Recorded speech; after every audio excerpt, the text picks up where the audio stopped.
I think all of us working in the film and TV business love film and TV, and this week's guest on Here Comes Pod, Chris Bird, is no exception.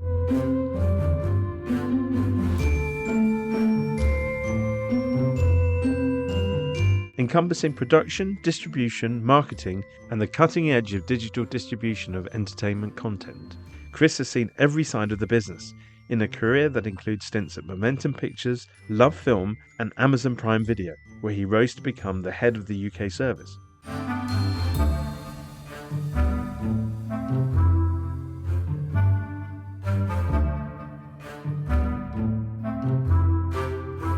Chris joined me to talk about the early days at Momentum, the roller coaster ride under Simon Morris at Love Film, the joys of deal making in a service station in Beaconsfield, and betting the farm on Jeremy Clarkson. Enjoy!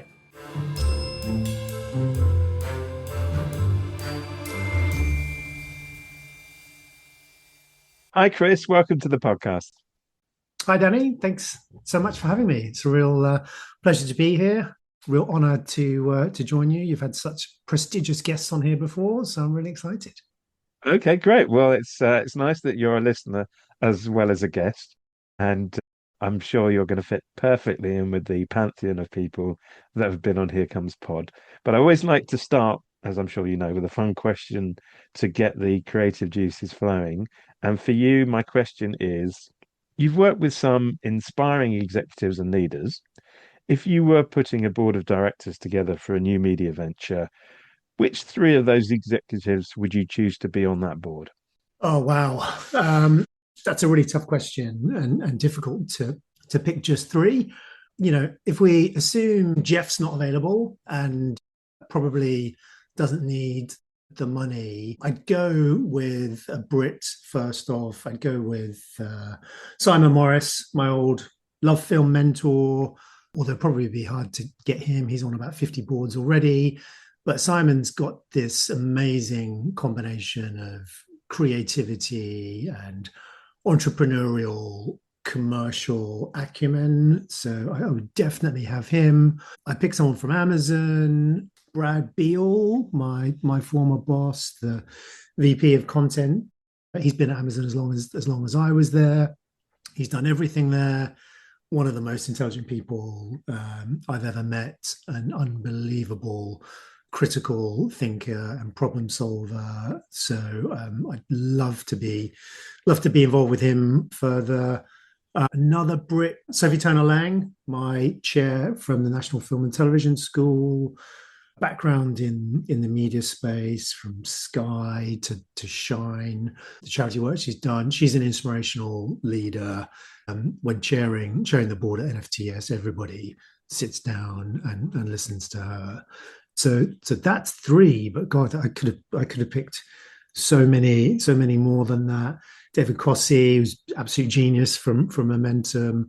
Monica Chadha, she's awesome. Doesn't take any nonsense from anyone. So yeah, there's plenty I could pick. I'm going to need a bigger board. Okay, yeah, we're going to need a bigger board, as to paraphrase a movie in the past. Of course, Sophie has been a guest on Here Comes Pod, so maybe it's a framework that we can have for Here Comes Pod as well. Were you a big film and TV fan growing up? And if so, how did you follow that passion? I was a huge film fan. I grew up in Great Yarmouth, a small seaside town in Norfolk, and going to the pictures was a real escape for me and my younger brother. The Royalty Theatre, which is still there, it's called the Arc Theatre now. We would be there every single week watching literally everything. I can vividly remember seeing Return of the Jedi there as a young lad, seeing it, going outside, queuing up, going back in and seeing it again. It was such a great escape and such a joy to go to the cinema in those days. So I loved film. I found it just a joyous experience, but I never thought that there was a career in it for me. Like, I never thought this was something that I could actually do. You know, in a place like Grey Yarmouth, your opportunities are certainly limited to holiday industry, fishing industry, oil rig industry, pretty and a little bit of farming. So, the movie business and the Hollywood of it all just seemed completely unattainable to me. The changing point in my life was when I went to uni. I went to Nottingham Trent Uni, and in my second year, I did a exchange program to Cal State Long Beach, which totally transformed my life. And the courses and the friends I met there and the programs I worked on there were all film and TV related. And that suddenly dawned on me then that, yeah, it might actually be a career in this for me. It might actually be possible. And I think you mentioned that you had some interesting guest lecturers on that course at I some point. mean, uni in the UK versus uni in the US was just literally night and day. And I remember one of the English modules I was doing in Cal State was around screenwriting, as so many of the modules were orientated to the film and TV business. And one morning, our guest lecturer came in and happened to be Francis Ford Coppola.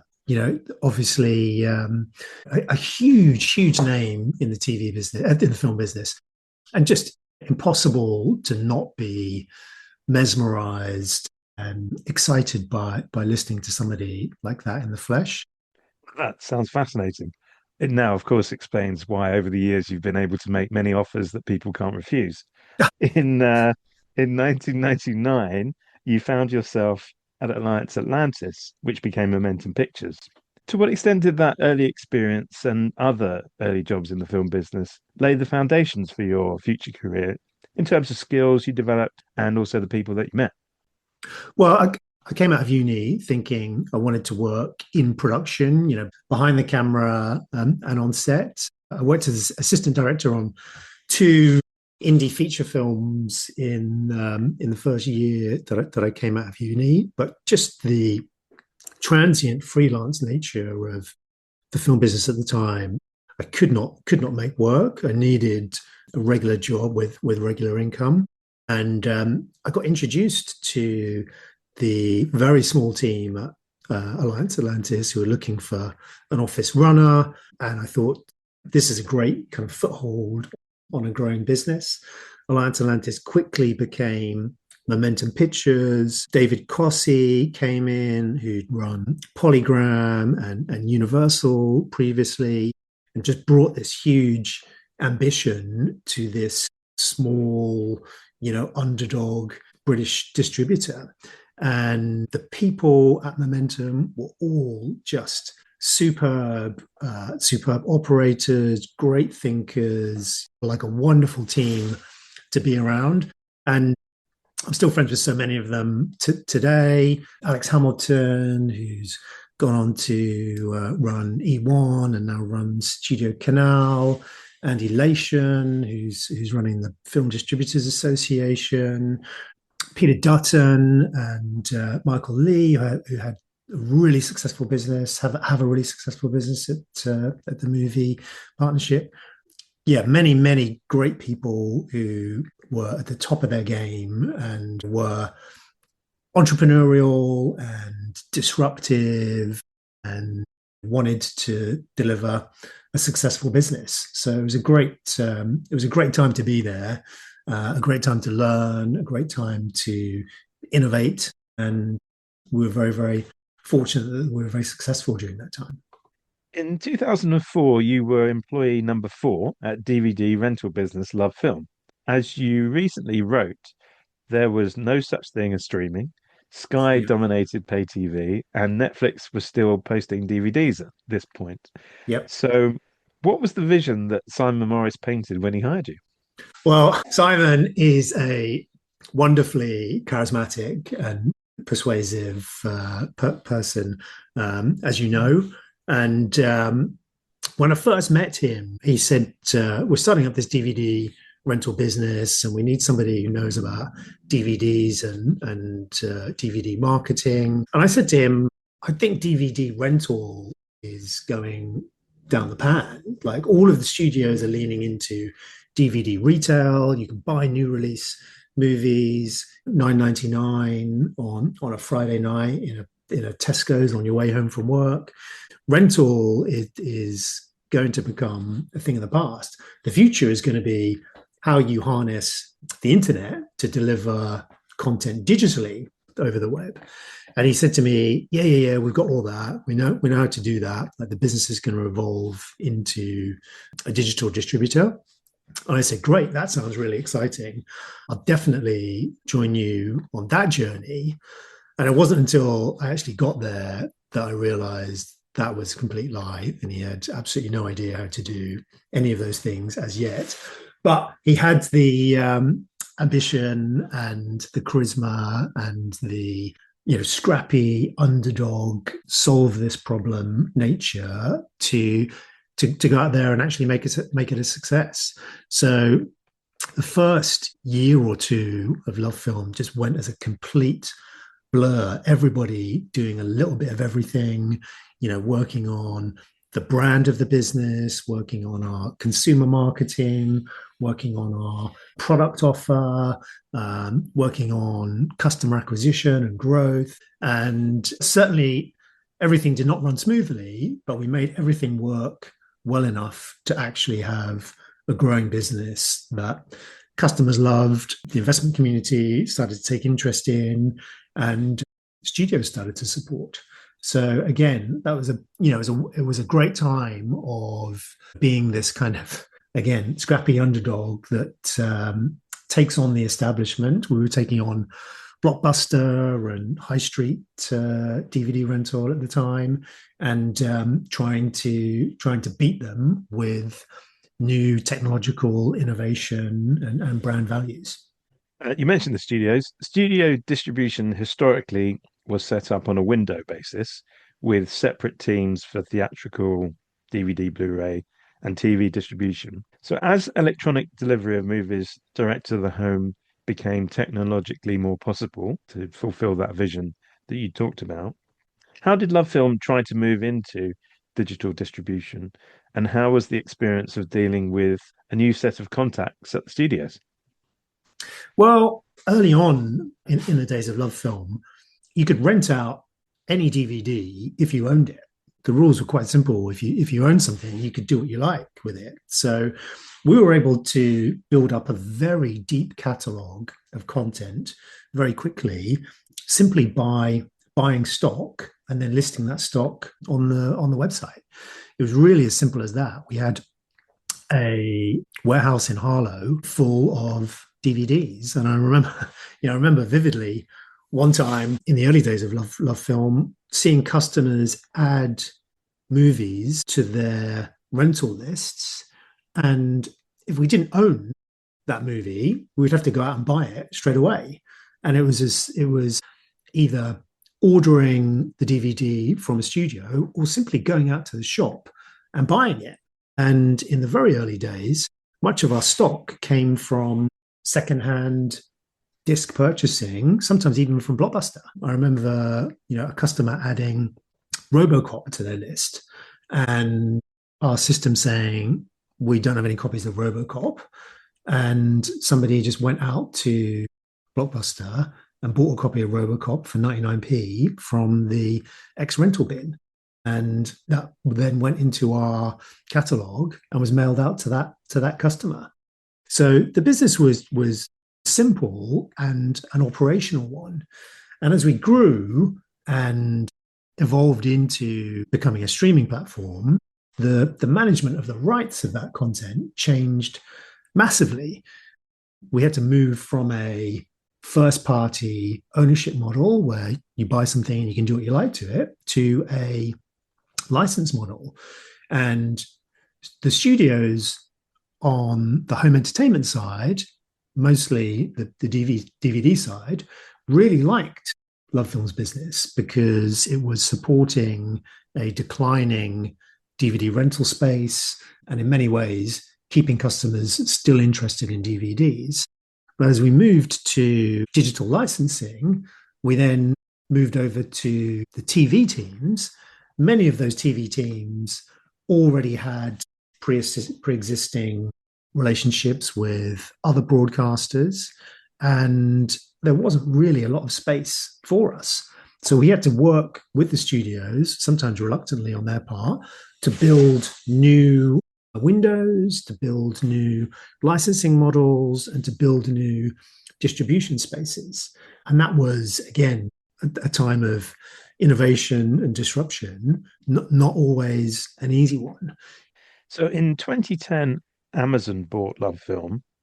How did you find the transition from a plucky startup culture to a global corporate culture? And just also, as a subsequent question, something else that you mentioned in some of your recent writing, how close to a sale to Blockbuster did you come during the process of LoveFilm expanding? Well, as we were expanding Love Film, the initial goal was we'll sell to Blockbuster. Blockbuster will obviously see us as a digital version of their rental business that they don't have, and they will love that, and they will acquire it and fold it into their own remit. That was our kind of easy operating principle in 2004. I think by the time we'd gotten to maybe 2006, 2007, we had a couple of 100,000 customers. And I do remember the team going into Blockbuster and saying to them, we have this new business. We see it completely complementary to your business, and we think you should buy us. And the team at Blockbuster literally laughing them out of the room, saying, we have 600 high street stores. Why would we possibly need your website? When we are engaging our customers every single day of the week on the high street. And I think, again, coming out of that, aside from being a great lesson in humility, it to me was a great lesson in, if you are not always thinking about the future of your business, you will absolutely be left behind. If you are not harnessing the latest technology, if you are not considering your customers as being the most important aspect of your business and servicing them with all of the newest, simplest, most efficient, and lowest cost mechanisms, you will be left behind. And I think now, Blockbuster probably is a case study for, what happens if you are not forward thinking enough and you are not positively embracing the new technological opportunities that exist in any market. But we, aside from a sale to Blockbuster, we also had real hopes for a British stock market float, an IPO. Unfortunately, global financial crisis of 2008 really put an end to any tech businesses IPOing in the UK. So the next best thing was to find a deep-pocketed trade sale investor. And for sure, the usual suspects of broadcast and retail in the UK had a very, very good look at LoveFilm. But LoveFilm had entered into a partnership with Amazon in 2009 in Germany, where Amazon had started their own online DVD rental business as a test in Germany. And they found that business very, very hard to run. So LoveFilm acquired that business. And as part of that deal, Amazon took a shareholding in LoveFilm, and they had the option to buy the whole of the company in 2010, which is exactly what they did. And that was amazing for us because by 2010, the BBC iPlayer had launched. Customers were becoming more and more comfortable with watching content effectively via an internet connection, either streaming via a connected TV or watching via some computer device connected to their television. And as iPlayer grew in reputation and stature and convenience, so did other services around iPlayer, YouTube, for example. And Netflix was coming. So we knew that we needed to get a move on and grow our digital content catalog. which required firstly money, and then secondly, the pivot from our business away from DVD rental into the streaming. And that was something I desperately wanted to be involved with, and was appointed the content lead for that. So as Amazon began their takeover of Love Film, I worked incredibly closely with the Amazon finance teams and the content teams in the US to align our content licensing strategy with that of Prime Videos in the US. And Prime Video in the US had only just launched. We were literally neck and neck in the UK and the US in terms of evolution of the content offering. But it was just an incredibly eye-opening experience for me, working from a small British startup where we had, I think, 350 staff at the time, to going to Amazon, which had 30,000 global staff at the time. And I thought that was big at the time, by the way. Today, I think Amazon has about 1.5 million staff.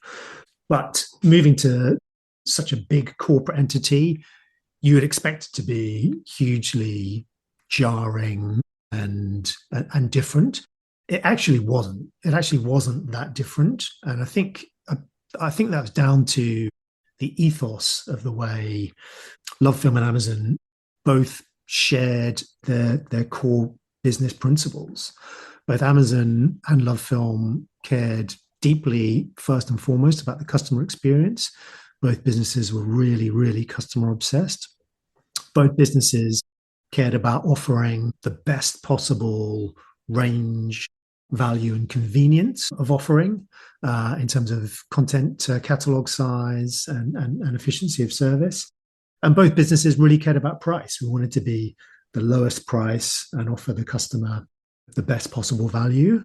So those kind of anchoring business tenets were the same, followed through in all decision-making processes and mechanisms. Now, that said, Amazon is famously a peculiar place to work. And many, many times did I feel that acutely. I think the first ever business meeting I went to at Amazon, where I think some Amazon executives had come over to Love Film's HQ in Acton, and I joined in the boardroom for a 10 a.m. meeting.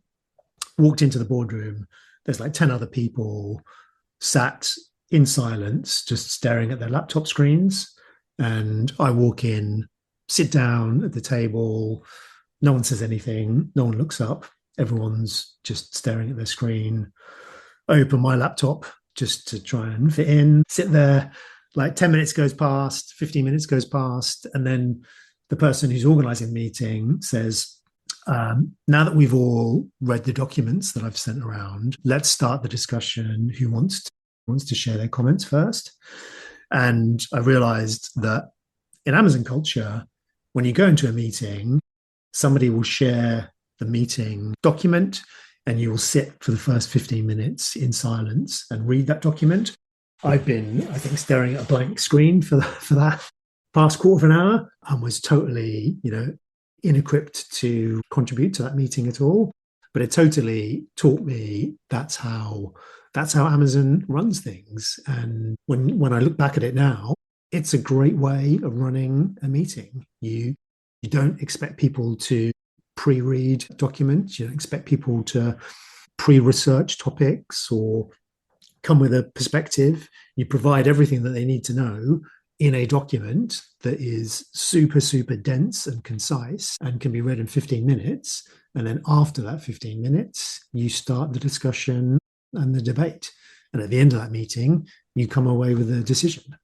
And it's an incredibly effective way to run meetings, and just one of the plethora of mechanisms that Amazon's developed that have helped them become the successful company that they are.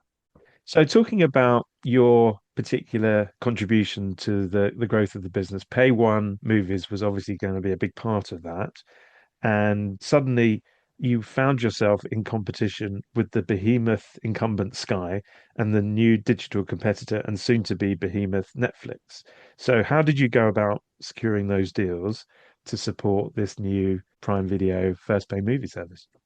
Yes, that was a super cutthroat and challenging time where in 2010, 2011, 2012, that kind of period, all of the major US studios had a pay one output with Sky and trying to break into that space, trying to convince the US studios that Prime Video could be competitive in that pay one space was really, really, really challenging, really, really hard.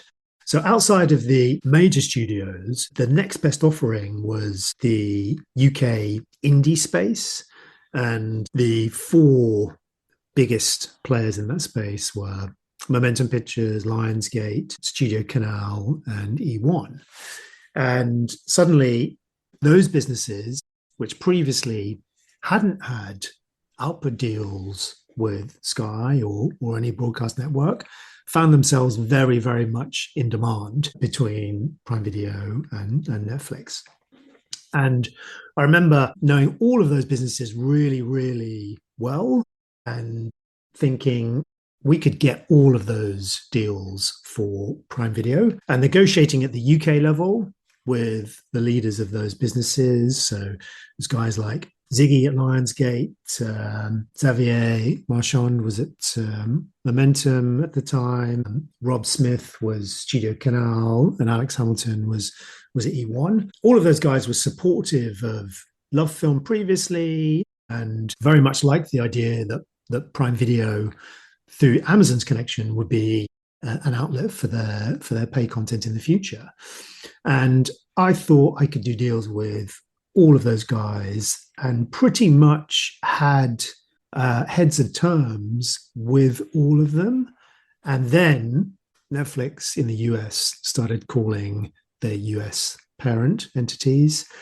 And I remember in the space of about a weekend, Lionsgate called me and said, look, Netflix in LA has called Lionsgate in LA. We have to do a deal for our pay one output with Netflix. Sorry, but our deal's gone. And then Momentum, which is a place I used to work and knew those teams really well, phoned me and said, yeah, our Canada-based HQ team has told us they have done a deal with Netflix in the US. And unfortunately, we can't do anything about it. So our pay one output is going to Netflix as well. And I remember phoning Alex Hamilton at E1 saying to him, Alex, we do have that deal, don't we? Like we are agreed on our terms. And he said to me, yeah, sure. There's no problem with that. And then he phoned me back about half an hour later and said, actually, our team in Canada has spoken to Netflix and Netflix have told us we have to do that deal with them. And I said, Alex, like, I think we can do a better deal for you. And if you want to do that deal now, I will do that deal now. And he said to me, we've got a window until tomorrow morning. And unfortunately, I can't speak to you now because it's my wife's birthday and I'm going to her birthday party. And I said to him, what about tomorrow morning? And he said, okay, if you want to meet me at Beaconsfield service station at 9 o'clock tomorrow morning and bring your contract and bring your agreement, we'll go through it then. So I literally drove to Beaconsfield service station at 9 o'clock on a Saturday morning to meet with Alex, went through heads of terms of our pay one output deal with E1. And I think we signed a 5-year contract at the table of a Starbucks. Such was the urgency and the requirement to do these things speedily and on that day. And it ended up being a fantastic deal both for E1 and for Prime Video. We took the output of the Twilight films, which were their biggest films at the time, and they were real game changers for us and helped us remain competitive when Netflix won Momentum and Lionsgate. And then we subsequently went on to close the Studio Canal deal with Rob Smith and Danny Perkins again, which helped create a whole catalogue of British film that Studio Canal were able to invest in thanks to Prime Video's investment. I love the fact that you signed the deal at a Starbucks because that's another Seattle-based Yeah, American company. So you kept it in-house. But I was yeah. interested also in the approval process that you needed to go through overnight on that Friday night to get that deal signed off. And I suspect there's an element of Amazon being remarkably live for a very big company.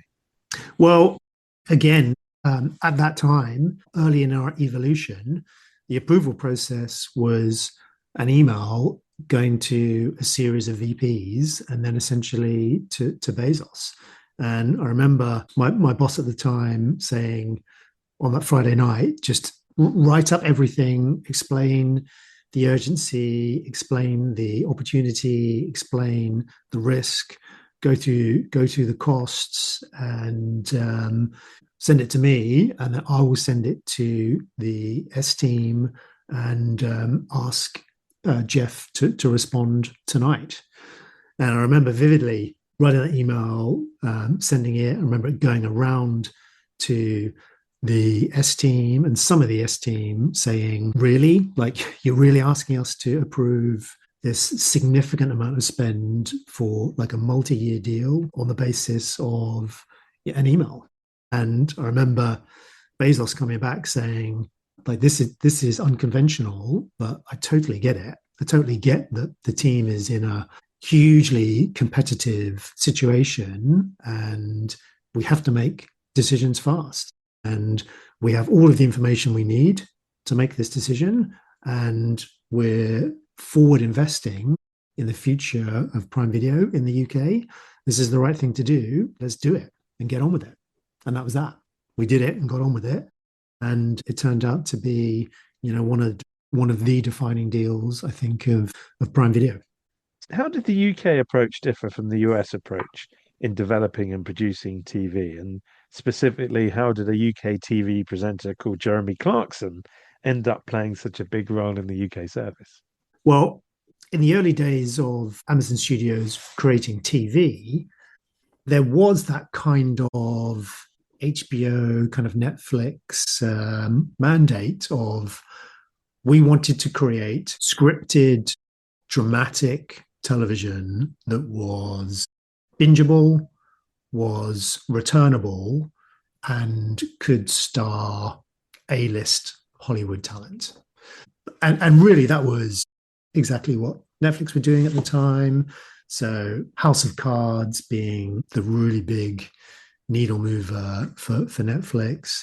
The information we received in the UK was the US is going to try and make these types of shows. If the UK team finds shows that meet that type of criteria, then hand them over to the US and the US will pick them up and run with them. So that's what we did. We looked at British companies that were making serialized dramas with big talent, and as and when we got briefs or pitches on those shows, we would hand them over to the US. But Amazon, as always, is a disruptive business and a forward-thinking business, and one that takes advantage of the opportunities that are presented to it. And there was a period in 2015 when Clarkson was relieved of his duties at Top Gear. And I think on a Sunday morning, I got a call from a friend of his who said, Jeremy is considering his next move. He wants to continue to make a car show. He is testing the water for opportunities. And is this something that Amazon would be interested in chatting to him about? And I think the easiest thing in the world would have been to say, well, is he making a scripted serialized drama with bingeable, returnable, A-list talent attached? If he isn't, then no, we're not interested. But in actual fact, knowing his value in the UK and knowing the success of Top Gear as a TV show internationally, it was worth us looking at. And myself and Jason Rappel, who was my boss in LA at the time, and Martin Backlund, who's working with me in the UK, spent a week or so looking at the value of Top Gear internationally.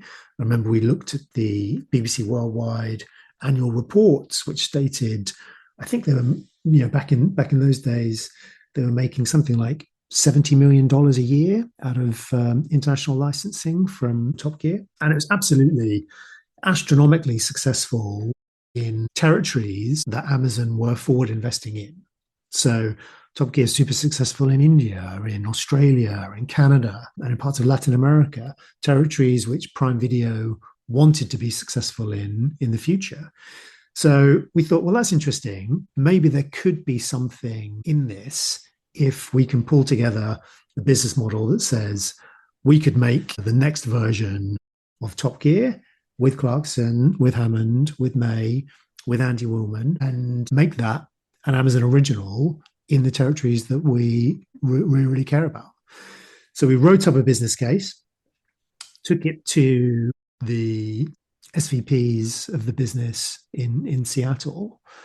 And I think in a 1-hour meeting, they loved the idea. They bought into the positive disruption of it. They bought into the fact that we would be stealing a coup on many of our rivals in the UK.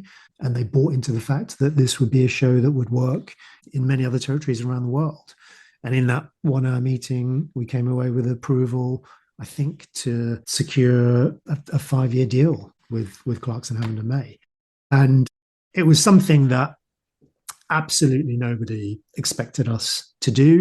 I remember at the time, all of the trade press talking about Jeremy going to Sky or ITV or possibly an outside bet Netflix. Nobody even mentioned Prime Video. So when we announced it, it was literally front page news of not just the broadcast media, but the national press in general.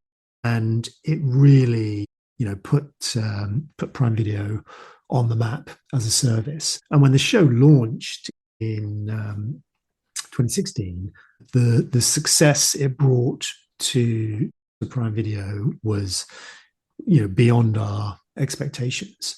In fact, an anecdote I often tell is when we launched the Grand Tour, the opening weekend of Grand Tour's first publish on Prime Video. I mean, it didn't necessarily break the service, but there's a mechanism within Amazon called the andon cord. Have I told you about this previously? Please share with everyone else, because I know it, but they don't. The andon cord is a mechanism that was devised by Toyota in Japan when Toyota was a garment manufacturer, when they're weaving silk. And in the silk weaving process, if you get a snag to the thread in the process, you obviously want to stop weaving straight away so that you can reverse fix that snag and it doesn't ruin the whole garment you're weaving. So this andon cord is like on the production line, a cord you can pull that stops the production line full stop.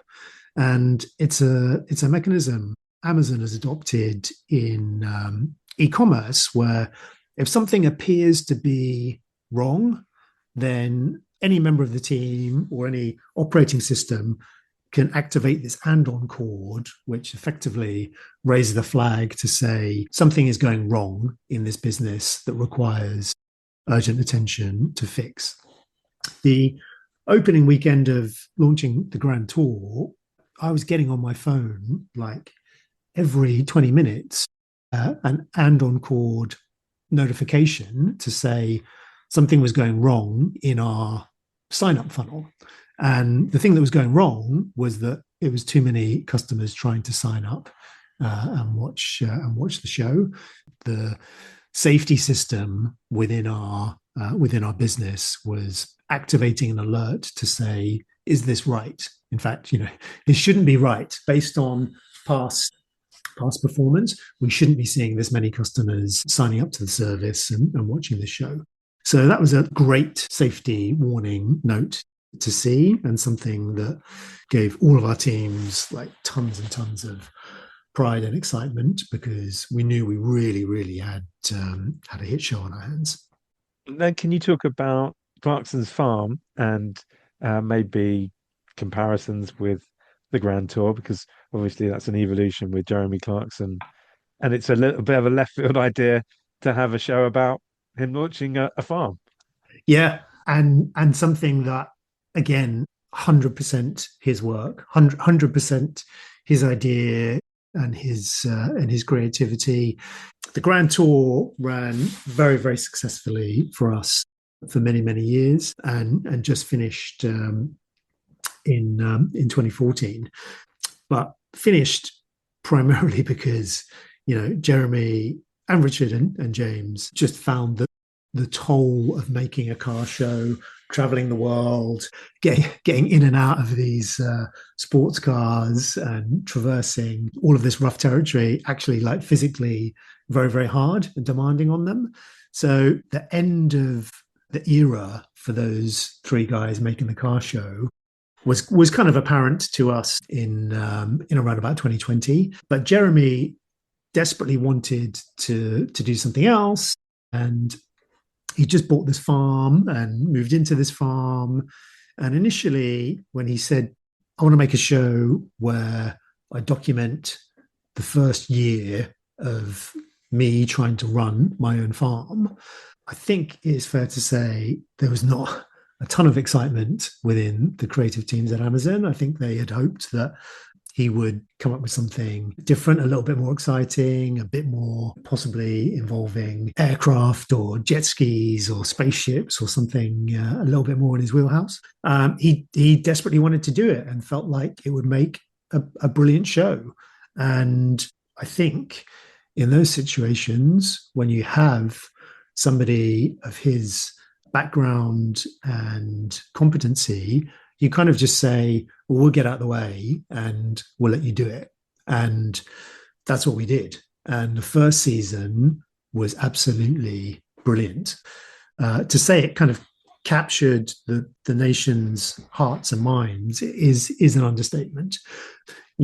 We got letters from the farming community right the way around the UK saying, thank you for showing the nation what farming is really like. And thank you for shining a spotlight on the challenges we face, the issues we have, and just how difficult it is to provide the food that everybody else in the country takes totally for granted.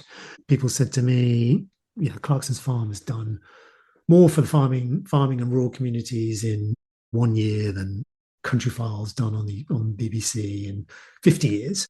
So that was incredibly, pleasing and exciting to see. And I think, Jeremy and Andy that make the show have sourced incredible people, Caleb and the whole Gerald and the whole farming community that he's got around in the Cotswolds is just incredible. And the narrative and storytelling that they produce in every season is amazing. And I'm sure he will continue to make that show for a long while for Brian. So sport on TV has always been a big battleground between competing pay TV services, and also has become a core component of the SVOD proposition. Prime Video made the move into EPL, Premier League coverage in 2019, and under your leadership, an even bigger move into Champions League coverage later on.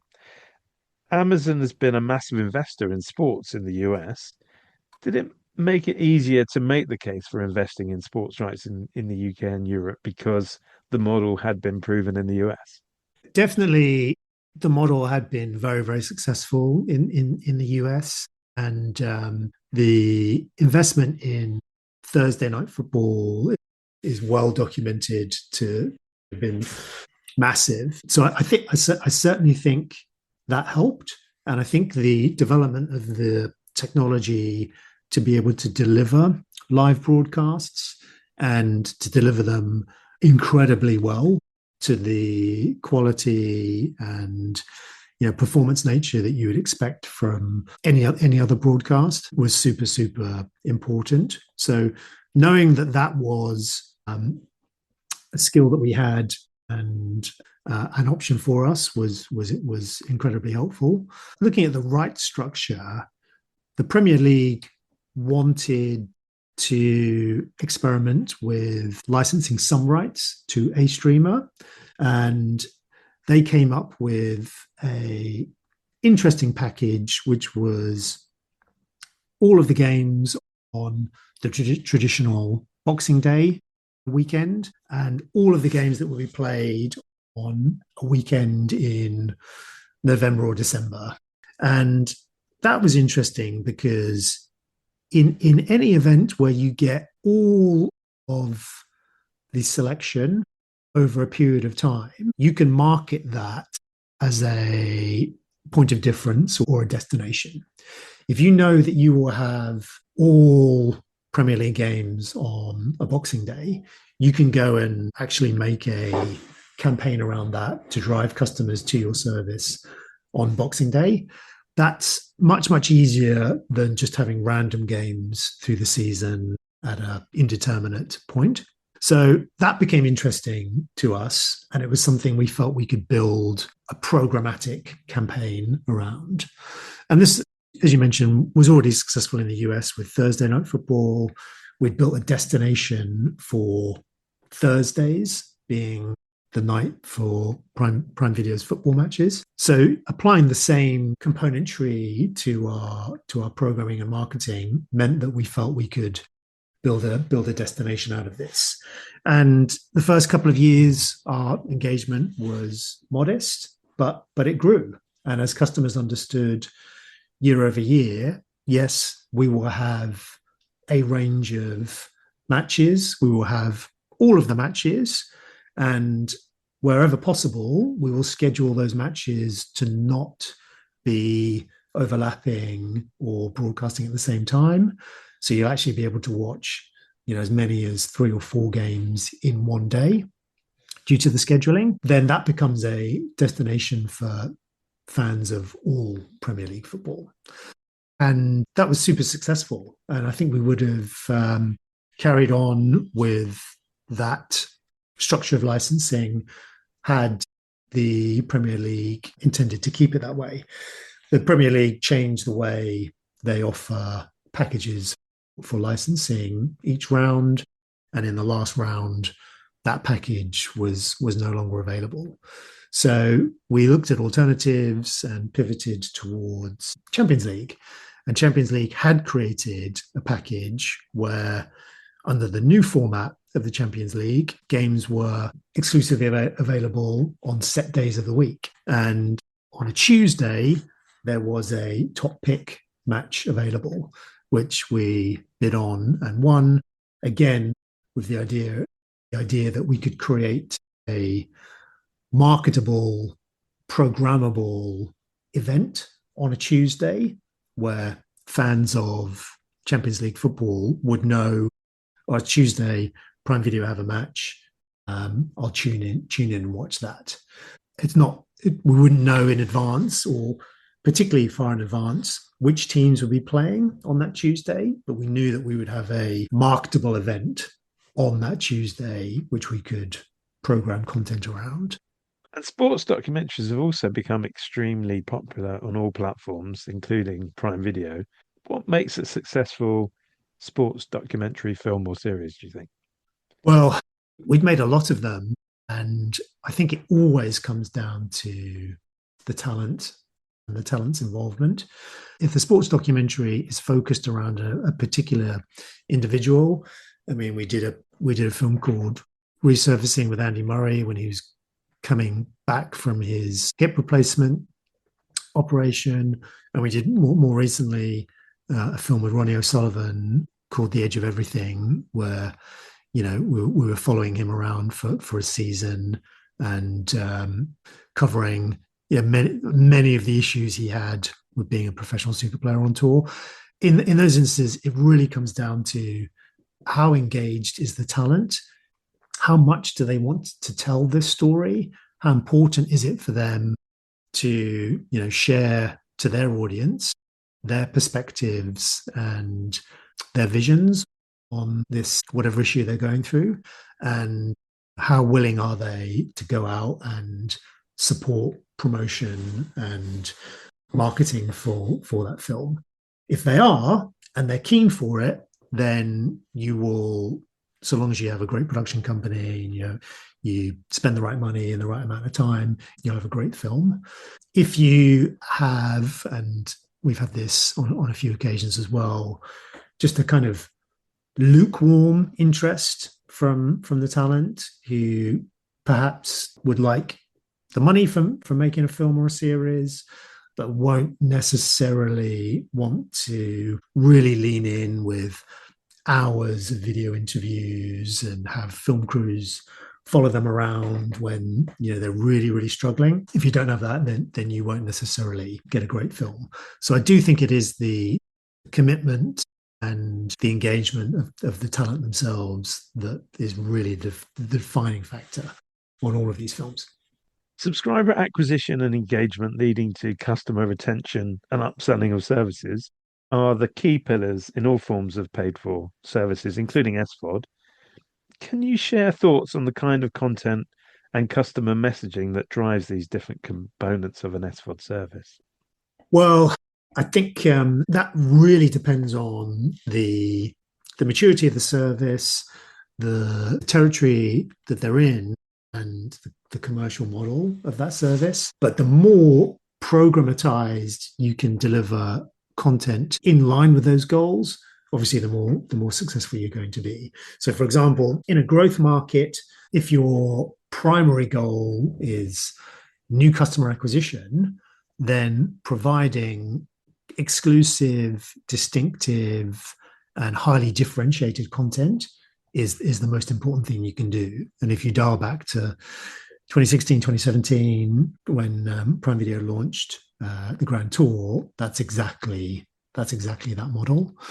In a more mature business, then you might look at where are you needing to upweight engagement in certain cohorts.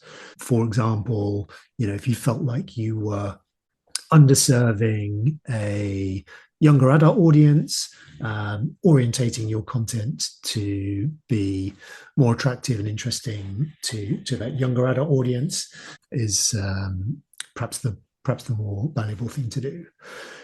So some content types may seem valuable, but are probably less so. I mean, often get asked about awards content. So film that might be Oscar, BAFTA, Emmy, Golden Globe nominated, etc. Generally, like that type of content is just programmatically useful for a short period of time when people who care about those awards are engaged in those awards. But generally, that audience base, particularly in bigger markets, is relatively niche, so isn't going to be a game changer for you. Sports content at the sharp end of sports competition, obviously even more valuable sports content in normal events. But if you can get the final, the semi-final, or title deciders or season deciders, then those are going to engage the maximum audience that cares about that sports event at that time. So trying to engineer those types of events through the year are going to be real engagement and acquisition drivers for any service. One accusation leveled at Amazon Prime Video is that it's a TV service attached to a global home shopping and digital infrastructure company. How do you respond to that narrative? Well, I mean, I'm certainly no longer a spokesperson for Amazon, but That's why I can ask the question now. The Prime subscription hasn't always been the Prime subscription. It provides you with a collective of benefits, shipping being the original benefit, but video, also music is included in there, cloud storage, Kindle lending library. There's lots of other benefits that coexist within your standalone Prime membership. I mean, in the early days of content licensing, many a kind of less friendly studio would say things like, "Oh, you're just a video service that comes free with my shipping subscription," and that's just not the way Amazon would look at it. Amazon would look at it as this is a overall subscription, and we hope that our customers engage in all of the benefits of Prime, but we understand that as long as they are Prime members, then we are doing the right thing by Amazon as a corporate entity. So I think the Prime Video engagement level, or the customer engagement level within Prime Video, is now incredibly high at the global level. In some places, it will be even higher than that of shipping. And in some territories in the world, Prime Video will be the reason that most customers subscribe to Prime, and the shipping benefit will be a kind of secondary value. But again, it depends on the nature of the history of the Amazon business in that territory. In some places around the world, Amazon's a relatively new business. And looking back, if there was one show that you could have poached for Prime Video that was on one of the other services, which one would you have picked? Yeah, that's a really tough question. I mean, Prime Video in the UK famously developed but then passed on Adolescence this year, which was obviously such a globally impactful TV show. I definitely would say I would have reversed that. As a show to pick from another broadcaster to have added value to Prime Video, Bridgerton, I think it is brilliant. I love the fact that that's both British and American, and reaches again a younger audience, a female audience, a very kind of socially diverse and dynamic audience. I think that's something that we would have loved to have had a show of that quality and that depth and that range at Prime Video. So yes, it's something like that, I would say. You've been very active with the National Film and Television School, helping to mentor the next generation of creatives. Looking back, what would be the biggest lesson from your career that you would pass on to your younger self? The National Film and Television School is just an amazing institution that we have here in the UK. And it is something that it's an institution that is nurturing, developing, and creating opportunities for real breadth of individuals in the UK. For young people growing up in coastal towns like Yarmouth, where I was, but also people right the way across the length and breadth of the UK, knowing that there is an institution that can literally give you world-class training and tee you up for not just a job, but a lifetime career in the creative industries is amazing. We need to do more to support institutions like that and help them grow and help them expand so that they are visible and attainable and engageable for the next generation of creatives in the UK. I cannot overemphasize how much I think our creative communities in the UK are just world class. They're one of the greatest exports we have in this country, and something that we have to protect, nurture, and develop so that we still have that in 50 or 100 years' time. Specifically in terms of lessons from my career that I would pass on to my younger self, I mean, confidence in taking chances, I would say, and believing that you belong and you have an opportunity to be in that room, I think is something I certainly didn't necessarily have, when I was younger. And the natural, persuadable kind of confidence and entitlement of many other people in our industry is something that I perhaps could have learned a little bit more from. Being able to be a little bit bolder, to make bigger decisions with a bit more confidence.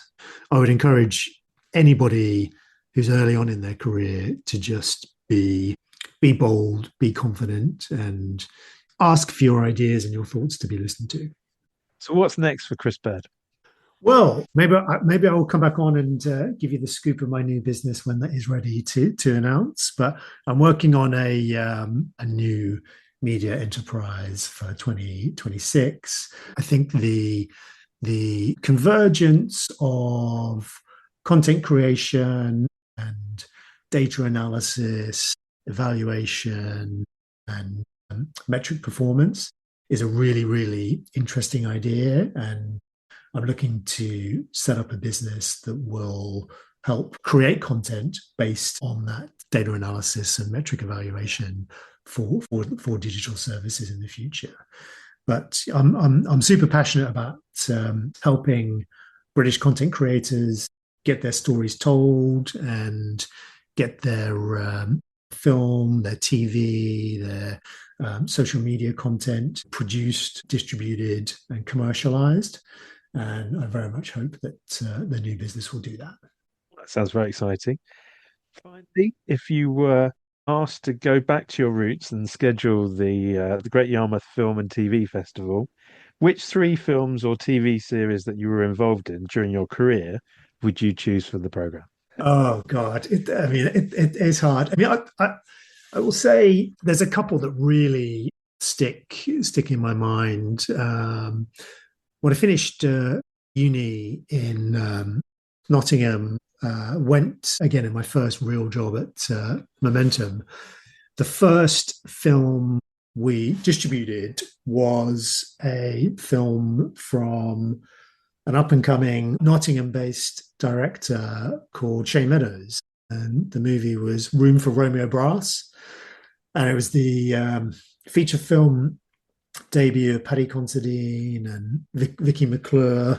And it's absolutely a brilliant kind of coming-of-age drama.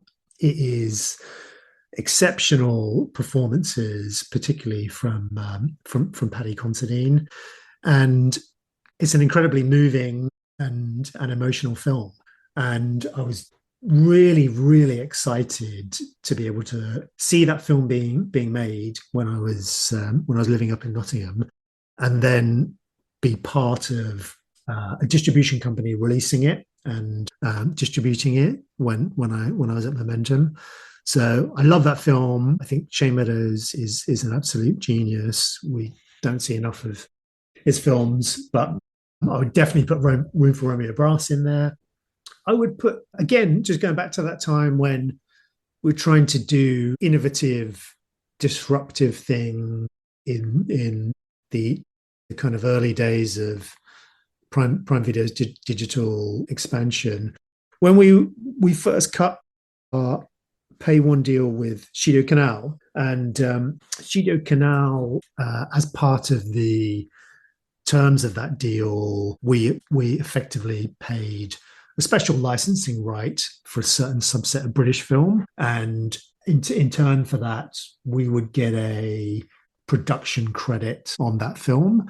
And I was keen with making sure that we invested our money in the best quality British film. Studio Canal was looking for opportunities to expand their British film portfolio at the time. So we came together and put some money into a film, which was Paddington, the first Paddington film. And I think Love Film is actually credited on Paddington as a producer or a co-producer, I think. But certainly the nature of the deal that we set up at that time helped Studio Canal lean forward into producing some great British film. Paddington, Tinker Tailor Soldier Spy was the next one. There was a whole range of great British film that came out of that deal. So I definitely put Paddington in there. You know, TV shows. I have to put Clarkson's Farm in there. I think Clarkson. I'm sure he will absolutely be a hero to many of the farming community in Norfolk, and they would absolutely love that. So yeah, Clarkson's Farm would be the TV show. So that's your three. Very good. Well, Chris Bird, thank you for being a guest on Here Comes Pod and sharing tales from a fascinating career in the film and TV business, both analog and digital. What's obvious is that for you, the phrase love film describes you as well as a phase in your career. And I'm sure that listeners will look forward to hearing more as the journey progresses. Thank you so much for having me as a guest. It's been a real honor and a privilege.